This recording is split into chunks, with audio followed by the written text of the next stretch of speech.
So David speaking to Solomon about the building of the house of the Lord, he's not, he's not trying to pretend that it's all perfect or everything was easy going about this. He's not trying to tell him, look, you will have no trouble, just do it, it's going to be perfect. He's not saying that.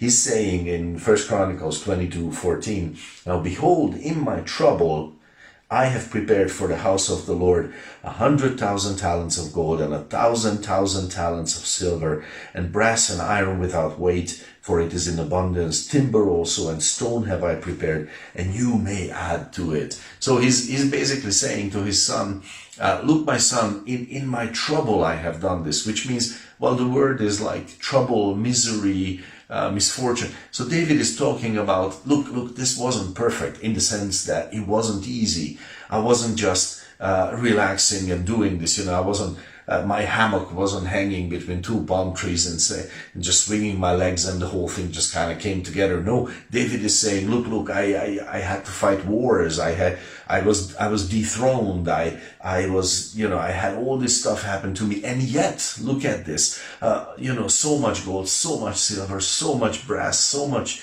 iron, so much stone, so much timber, and still somehow this happened. And he's saying something very important to his son with that. He's saying, look, my life wasn't perfect, but look at all this that I have been able to gather. And he's saying to Solomon, for you it will be easier, because now all the stuff is kind of ready. And he's saying, it's not going to be easy necessarily, all of it, but dare to walk in this. Verse 15, moreover, there are workmen with you in abundance, hewers and workers of stone and timber, and all manner of cunning men for every manner of work. Of the gold, the silver and the brass and the iron, there is no number. Arise therefore and be doing, and the Lord be with you. So David is saying to Solomon, look, get into this work. It's kind of ready for you. It was not easy for me, and still it was possible with the Lord. For you, it's much more possible. So don't think that this is beyond you or it cannot happen. And I think that encouragement is so necessary for everyone. We need to say it. We need to say it to the next generation. We need to say it to our friends, to people who you minister to, kids in Sunday school, whoever.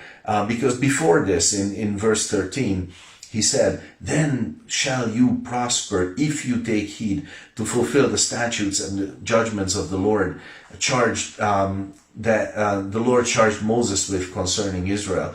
Be strong and of good courage, dread not, nor be dismayed. But get into this work, start doing this. So David is saying to his son, look, there is a promise. There is a promise to us. And the promise is, and I can tell you this with certainty, if you take the torch that the Lord God is giving you, if you accept the baton that I am handing you, then you're not just, this is not just a baton, this is not just a torch, this is not just a job, this is not just a duty, this is something far greater. We're talking about the will of God. You're getting into something far greater, and get into it. That's what he says. If you take heed to fulfill the statutes and judgments of the Lord, and then there's the promise, then shall you prosper. He's saying basically, look at me. I had misery, and still all these things are here. How did this happen?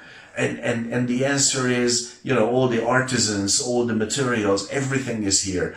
And the answer is, the Lord is accomplishing his work. So Solomon, don't be dismayed about this, because this, when you take this baton, when you take the torch and you run with it, it is the best thing to get into. It is the best thing to wrap your life into. It is the best current to get into and be carried by. That's what David is saying to Solomon, and I think this needs to be said in this world so much. Not just this world, always. It's always in humanity's world. Every heart needs that encouragement. And look, in the will of God, there is hope. There is hope that does not deceive you, that does not let you down. It's, in the will of God, there is joy, there is adventure. Yeah, there is challenge, but there is great peace for our hearts also. And we need to say, look, this is the most awesome thing to get into. So just get into it, jump into it, and don't be without it, because this is all around us. It's so easily accessible, available to us, and it just takes that step of faith. So God bless you with that thought. God bless your day.